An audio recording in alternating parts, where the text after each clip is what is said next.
বিভিন্ন আমলের পরিপ্রেক্ষিতে ফেরেশতারা মানুষের জন্য যে দোয়া করে সেই দোয়ার হাকিকত কি? যেমন আমি কারো অবর্তমানে দোয়া করলাম, আল্লাহ তাকে ধনী করে দিন, তার বিয়ের ব্যবস্থা করে দিন ইত্যাদি, তাহলে কি আমিও সেগুলো পাবো যেহেতু ফেরেশতারা অনুরূপ দোয়া করেছে আমার জন্য? জি, পাবেন। দোয়া করলেই কারো অবর্তমানে, হাদিসে আছে রাসূলুল্লাহ সাল্লাল্লাহু আলাইহি ওয়াসাল্লাম যে অবর্তমানে দোয়া করলে লাভ বেশি। এই জন্য যতবার অবর্তমানে তার গায়েবে দোয়া করবে, ফেরেশতা বলবে যে তোমার জন্য তা হোক।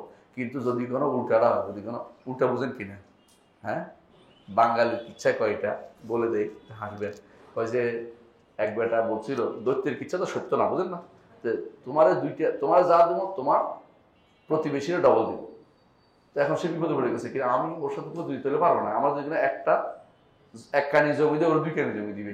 এখন সে বলতেছে আমার 1 চোখ কানা করে দাও, তারও তো 2 চোখ কানা হয়ে যাবে।